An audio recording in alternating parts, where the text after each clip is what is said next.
So one of my all-time favorite savory snacks is the Kroketten, or the Dutch croquette.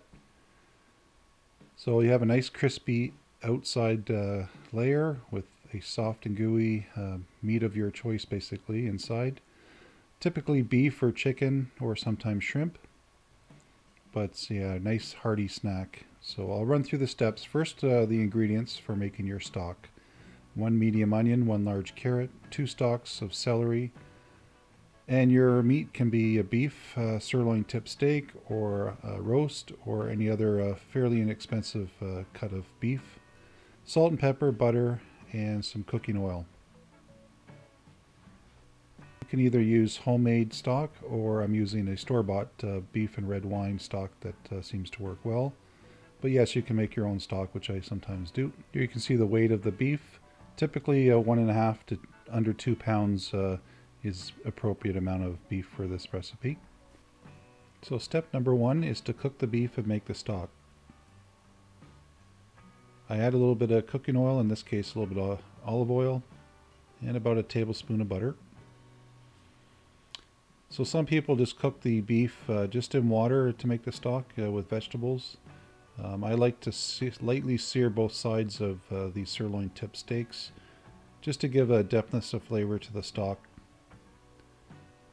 Okay, so just, under a minute each side just to give it a light sear. This doesn't take very long and it does add a nice touch of flavor.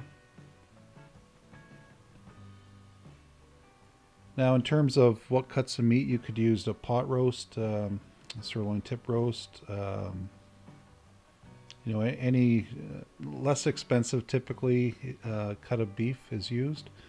Stewing beef, something like that. And again, you can use leftover roast as well. But this is cooking it from scratch, so this is step 1 of a 3-step process.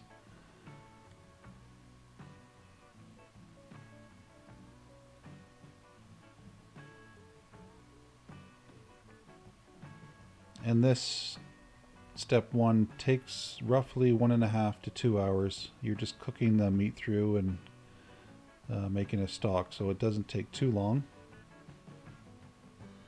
It's good to have a cast iron Dutch oven or a large pot to do this in. I guess you could technically do it in a slow cooker as well. So I'm adding my just under 1 liter of beef stock.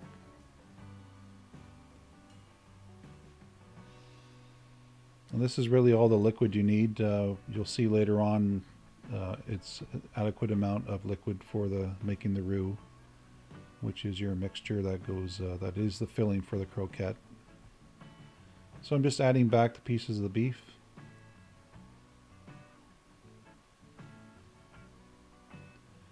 And the celery and onion and carrot will add a bit of moisture as well and flavor.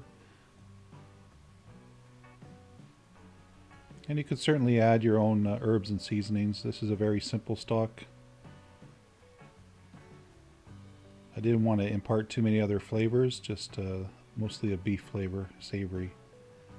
So I'm adding a touch of pepper here and a touch of salt, roughly 1/8 of a teaspoon probably of each.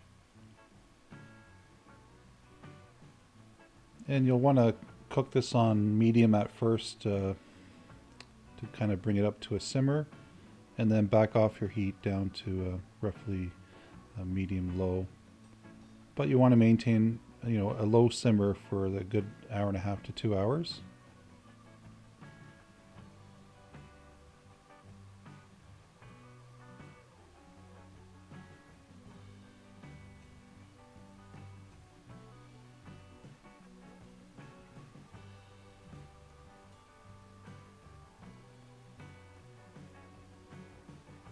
And after 2 hours I've turned the heat down and I'm taking my beef out. And you're going to set that off to the side to cool down because you're going to be slicing it and dicing it really fine. So give it a chance to cool down so you can handle it a little bit easier. And in the meantime, if you have a colander and a pot, you can strain off the vegetables, which we're not going to use. We're just going to use the stock.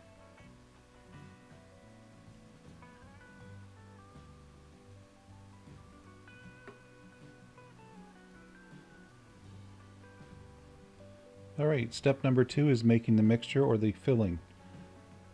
So you have to start by finely dicing your meat. It is nice and tender, it's not too hard to cut. The problem is you want it really finely diced, so it does take a while. First I cut it kind of coarse, and then I just keep chopping it until it's into a very fine dice. You kind of have to do that because this is your filling, and it has to be fairly consistent and easy to eat, so you don't want any big chunks in there. And there's your end result, and the stalk to the left there. So I'll go over the ingredients for making the filling as well. So you have your stock, you have your beef finely diced, you have one medium diced onion. I just happen to have a purple onion this time. 1/8 of a teaspoon of pepper, 1/8 of a teaspoon of salt, 100 grams of butter, 1 cup of flour, some thyme, some nutmeg, and parsley. So there's a 1/4 teaspoon of nutmeg and thyme. Some people don't like the taste of nutmeg, but it's not a large amount and it adds a nice flavor. So feel free to omit nutmeg and even thyme, and you could use sage or something else as well. But this flavor combination, the spice combination, is pretty good. So we're going to add a tablespoon of butter, and I use kind of almost a wok-shaped pot because it's easy to work with. It's nice and open. So I'm just going to partially cook my onion, finely diced, and you just want them kind of translucent and soft. So, you know, pretty much a minute and a half, you're done. You don't want to take it out, put it off to the side to be added later on. But yeah, you just want to soften them up. So you're going to add the rest of your butter. And I do turn down the heat here because it is going pretty high. But basically you want to let the foam subside a little bit before you add your flour.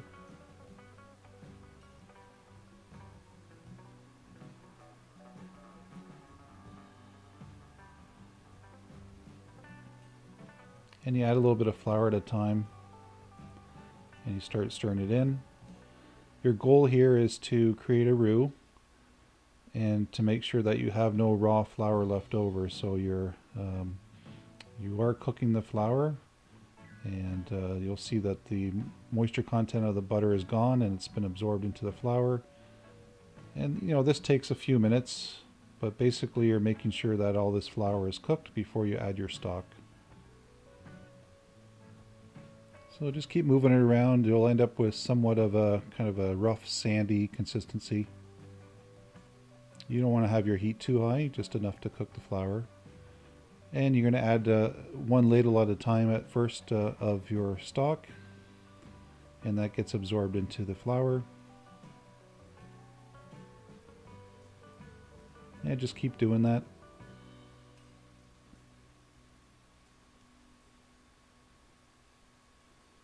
Takes a lot of stirring and a bit of patience, but you'll see that you end up with kind of like almost a gravy type consistency at the end.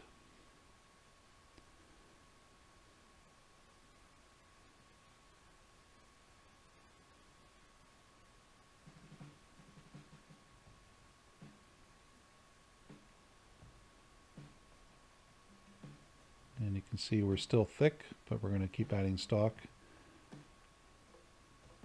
But yeah, you're working out any lumps of flour, making sure it's nice and smooth.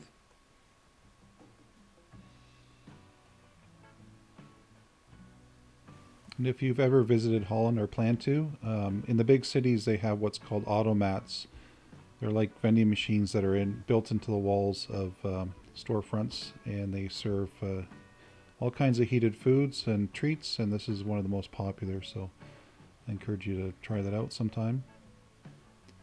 So bitterballen and Kroketten are basically the same filling and the same crust, just in a different form. So bitterballen are ball shaped, and these are log shaped basically, so that's pretty much the difference.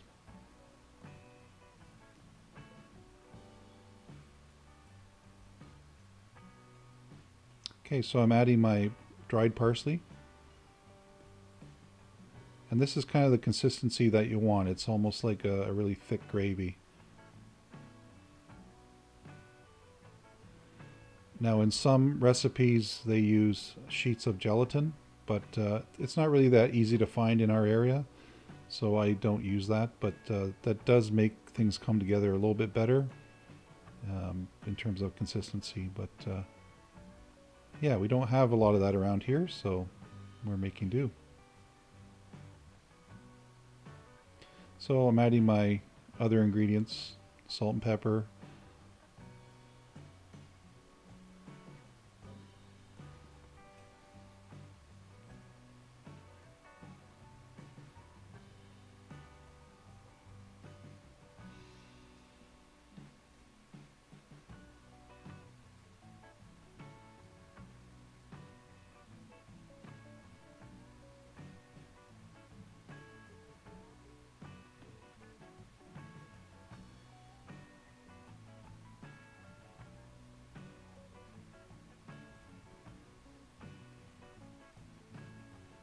And now we're adding our cooked onion.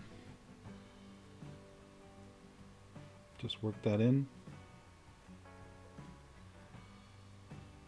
And then finally your beef mixture.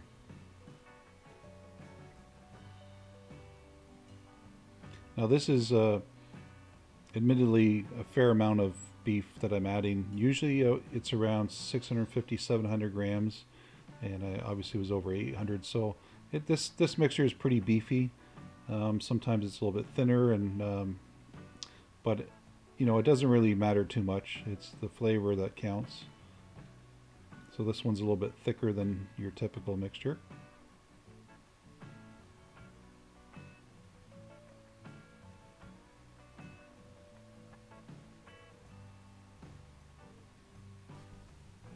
So we're going to transfer the mixture to a container, and it's going to go in the fridge for a minimum 4 to 6 hours, but preferably overnight.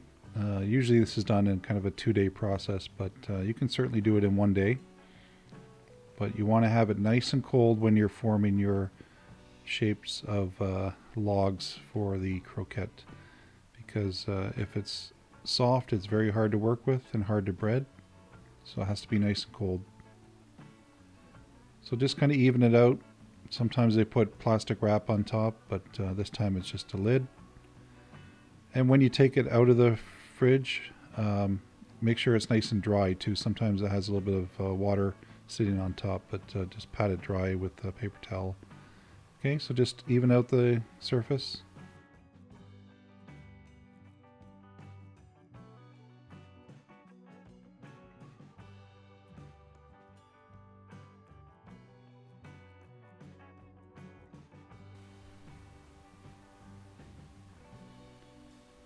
So for step 3, we're going to make the croquettes and deep fry them. So our beef mixture, you can see off to the left there, is nice and cold, and it's going to be easy to handle. So we have 3 large eggs. We have plain breadcrumbs, so 1 cup of panko and 1 cup of regular is what I do, because I like they tend to work well together when they're mixed. 2 cups of flour. And in the meantime, you want to heat up your oil to 350 degrees Fahrenheit or 175 Celsius. And there's a setup. You have a place to put them once they're fried. I use a big strainer and some paper towel. Okay, so you have 3 trays here. You're going to be breading them. So I have flour, the egg wash, and the breadcrumbs. Again, a cup of each, panko and regular breadcrumbs. Make sure there's not any spices in your breadcrumbs. And then to the right there, you can see a container to place them in once you've coated them. And on the bottom left there, you can see just a little cutting board. And basically what I do is when I roll it into a log here, what happens is the ends get pointy. So I just kind of bang them against that little cutting board. Or you can do it with your hands, but just to kind of flatten off the ends. And we're going to roll it in the flour first, and then shake off the excess and roll it through your egg. You can also use 3 bowls, but the trays, nice long trays, I reuse these and they work well. So whatever works for you. Everyone has their different methods for breading, but this setup seems to work well. Either way, I make a huge mess like I normally do. But yeah, you want to have a nice coating. Don't leave any part of the croquette exposed, because that could create some problems when you're deep frying. Basically, some of the filling will come out if you don't coat everything in the breading. And you roughly want a little bit bigger than a golf ball size for medium-sized croquettes. These are medium to large croquettes. You can make them smaller as well. The longer you work with this mixture, the heat from your hands makes the mixture harder to work with. So the quicker you can go, the better, or the colder the mixture, the better. You'll find that everything sticks to your hands, and it's so you want to do this fairly quickly.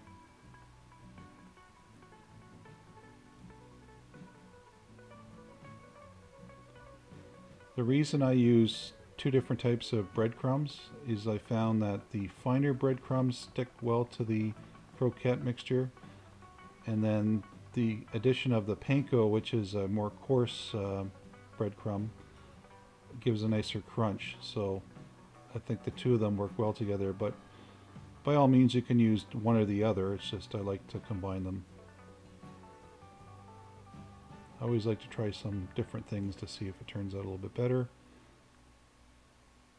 So I've sped this up a little bit, and I think at the very end I had just enough to do like a bitter ball, so you'll see that later on.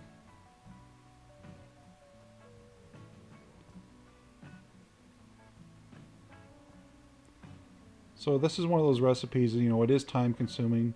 It's not something you make every day. It's not exactly too healthy because you are deep frying, and there's lots of butter and fat. So yeah, you don't want to eat this all the time, but it is a nice treat and people love when you make it. So I encourage you to try it.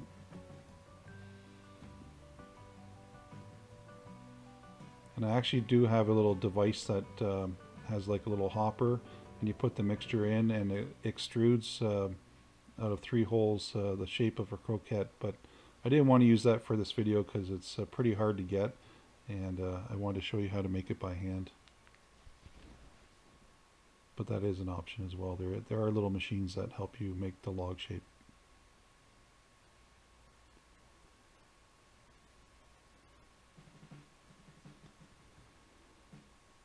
And usually croquettes are served on like a nice loaf of whatever type of bread you want, and typically like a deli mustard, and sometimes with a mahi. So my favorite is to have it on a slice of bread with some mahi and some deli mustard.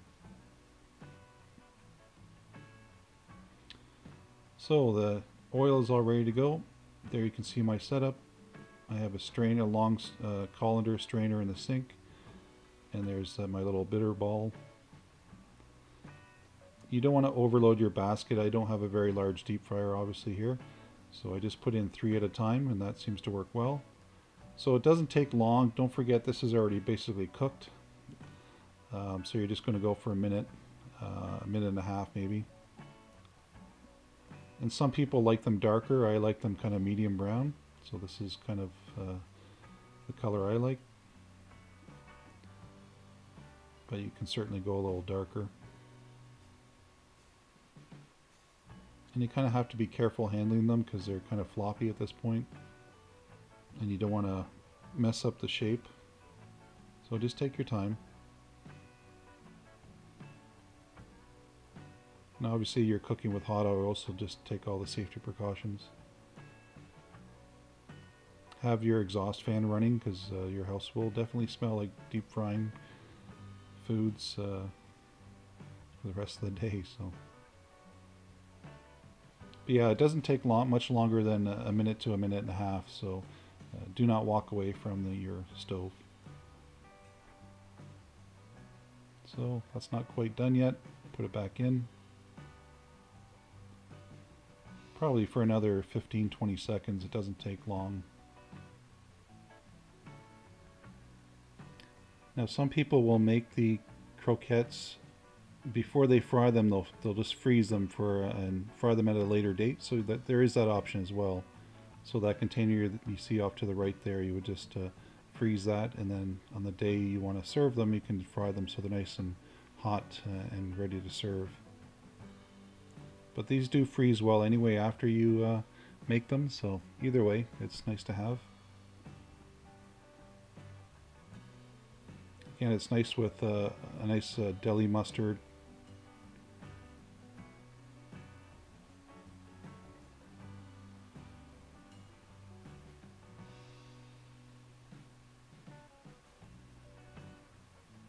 And that's what they turned out like.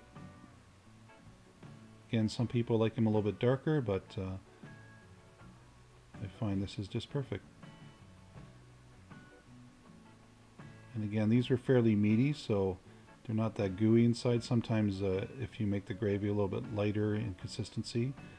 But yeah, it was very tasty.